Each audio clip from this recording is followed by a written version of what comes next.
ইমাম মালিক রহমতুল্লাহ আলাইহি একদিন হাদিস পড়াচ্ছিলেন, হঠাৎ করে চেহারা লাল হয়ে গেল, ভয়াবহ লাল। সবাই অবাক, কিন্তু উস্তাদের রোবের কারণে সামনাসামনি যে প্রশ্ন করবে হিম্মত হচ্ছে না, কিন্তু সবাই চিন্তায়। আবার কিছুক্ষণ পর স্বাভাবিক হলো, আবার কিছুক্ষণ পর ভয়াবহ লাল হয়ে গেল। একাধিকবার এমন হলো, কিন্তু কোনো তালেবুল ইলমের হিম্মত হলো না জিজ্ঞাসা করবে। ক্লাস শেষ, পরে গিয়ে একজন জিজ্ঞাসা করলো, হযরত জি আজকে আপনার ক্লাসের মধ্যে লক্ষ্য করেছি কয়েকবার চেহারা ভয়াবহ লাল হয়ে গিয়েছে, আবার স্বাভাবিক হয়েছে, আবার লাল হয়েছে, ব্যাপারটা কি, কি এমন ঘটেছে যার জন্য চেহারায় এমন পরিবর্তন চলে এসেছে? তিনি জবাব দিলেন, আমার পিঠের মধ্যে, জামার মধ্যে একটা বিষাক্ত বিচ্ছু ঢুকে গিয়েছিল। বিচ্ছু চেনেন না? ময়মনসিংহ তো বিচ্ছুই বলে মনে হয়। একটা ভয়াবহ বিষাক্ত বিচ্ছু ঢুকে গিয়েছিল, তো যেই কয়বার আমাকে দংশন করছিল, সইতে না পেরে আমার চেহারায়ও সেটা প্রকাশ পাচ্ছিল, চেহারা লাল হয়ে যাচ্ছিল।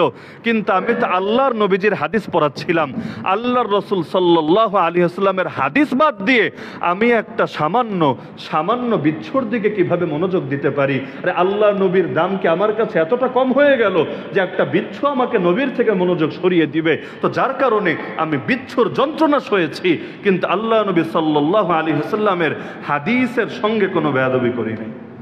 তাহলে এর নাম হলো মাহাব্বত। সেই মাহাব্বত দিলের মধ্যে আসলে সবই আসান। তো ইসলামের মধ্যে আত্মশুদ্ধির জন্য মানুষের মৌলিকভাবে সেই মেহনতগুলোকেই করানো হয় বা করতে হয় যেগুলোর দ্বারা অন্তরে আল্লাহর মহাব্বত পয়দা হয়।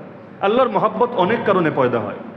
মূল বিষয়টা বোঝার পর এবার আমি মহাব্বত কিভাবে পয়দা হয় এর কয়েকটা উদাহরণ দিই। এক নম্বরে, যখন বান্দা আল্লাহর জিকির করে, সেই জিকির সুবহানাল্লাহ, আলহামদুলিল্লাহ, আল্লাহু আকবারই হোক, সেই জিকির নাফি ইসবাতের জিকির লা ইলাহা ইল্লাল্লাহ হোক, সেই জিকির কালামে পাকের তেলাওয়াত সর্বোত্তম জিকির যেটা সেটাই হোক, অথবা সেই জিকির আল্লাহর স্মরণে যে কোনো নেক আমল হোক, বান্দা আল্লাহর স্মরণে যে নেক আমল করে সেটাই জিকির। ওয়া আকিমিস সালাতা লিযিকরি, বান্দা আমার জিকিরের জন্য তুই সালাত আদায় কর, নামাজ আদায় কর। তার মানে নামাজ যদি বান্দা আল্লাহকে রাজি খুশি করানোর জন্য করে, এটাও আল্লাহর জিকির, আল্লাহর স্মরণ। এই যে আল্লাহর মহাব্বতে, আল্লাহ তাআলার মারিফতের ব্যাপারে কিছু শোনার জন্য, জানার জন্য এখানে আমরা বসলাম, এটাও আল্লাহর জিকির, ইলমের মজলিস, জিকিরের মজলিস।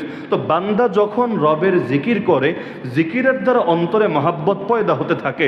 দুনিয়ার নিয়মই এটা, যে যে জিনিসের জিকির বেশি করে তার অজান্তেই সেটার মহাব্বত তার দিলে বেশি থেকে বেশি ঢুকতে থাকে। একটা উদাহরণ দিলে বুঝতে সহজ হবে।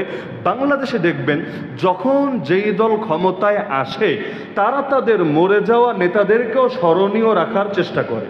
কিভাবে? ভাস্কর্য বানিয়ে হোক, তার নামে অনেক বইপত্র ছাপিয়ে হোক, কথায় কথায় তার রেফারেন্স টেনে হোক, অথবা যে কোনোভাবে দেখবেন তার অন্যান্য আত্মীয় স্বজন বহুত থাকতে পারে, এমনকি ওই লোকের চাইতে আপন ব্যক্তিও কেউ থাকতে পারে, কিন্তু মূল দলনেতাকে সবচাইতে বেশি পরিমাণে স্মরণ করা হয়।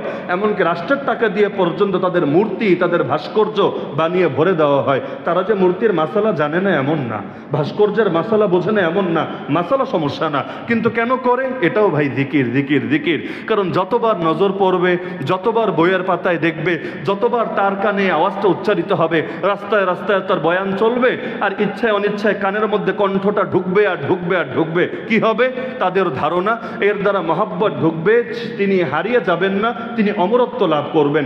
তো দুনিয়ার মানুষরাও যদি এই সায়েন্স বোঝে যে একজন মানুষকে অমর রাখতে চাইলে তার বেশি বেশি জিকির করাতে হয়, সেটা ছবি দেখিয়ে হোক, বই দেখিয়ে হোক, কথা শুনিয়ে হোক, যে কোনোভাবে, তো আল্লাহ তাআলার ক্ষেত্রে আমরা কেন বুঝবো না?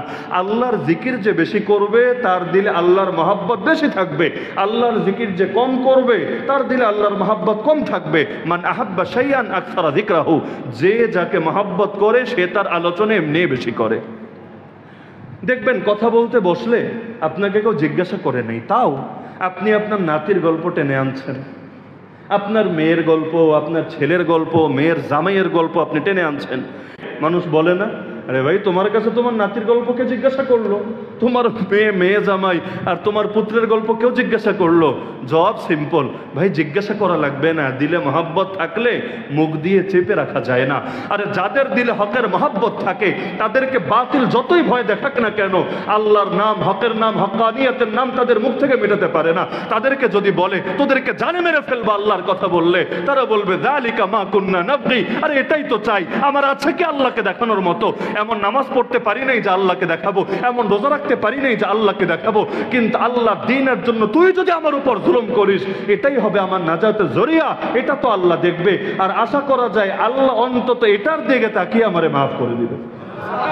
ফেরাউন যখন জাদুঘরদের হুমকি দিয়েছিল, জাদুঘরদের যে তোদেরকে উল্টা দিক থেকে হাত পা কেটে দিব, জানে মেরে ফেলবো, জাদুঘররা বলেছিল ফেরাউন তুই এটা করবি, ঠিক আছে, তুই এটা করলে লাভ কি হবে জানো, ইন্না ইলা রাব্বিনা লামুনকালিবুন, আমরা আমাদের রবের কাছেই ফিরে যাব।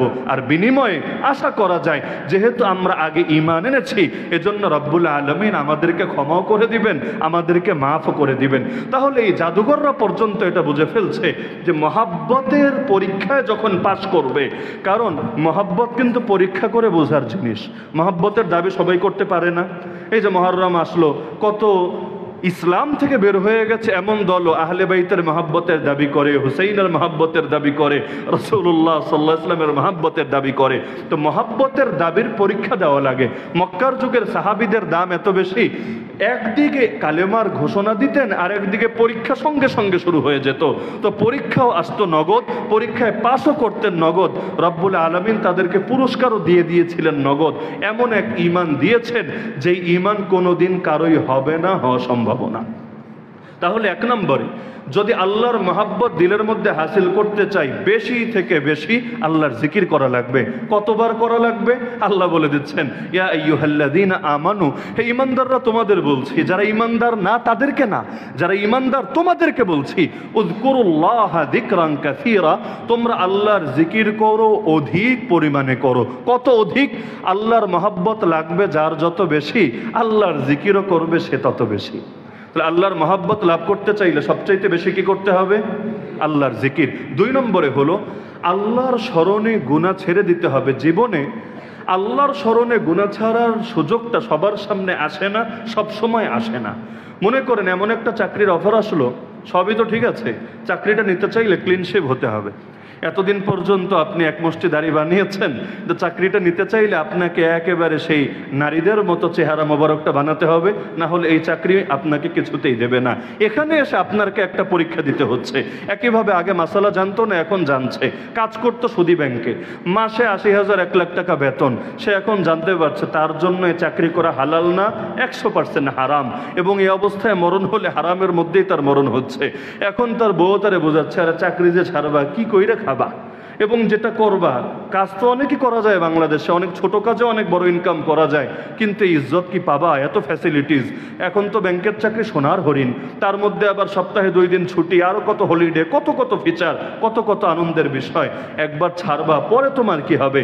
এখন আল্লাহর বান্দার ঈমানের পরীক্ষা দেওয়ার একটা সুযোগ। সামনে দিয়ে সুন্দরী নারী একটা হেঁটে যাচ্ছে, সেও জুয়ান মানুষ, তার ভেতরেও চাহিদা আছে, হয়তো সে অবিবাহিত, এখন তার ঈমানের পরীক্ষা দেওয়ার একটা সুযোগ।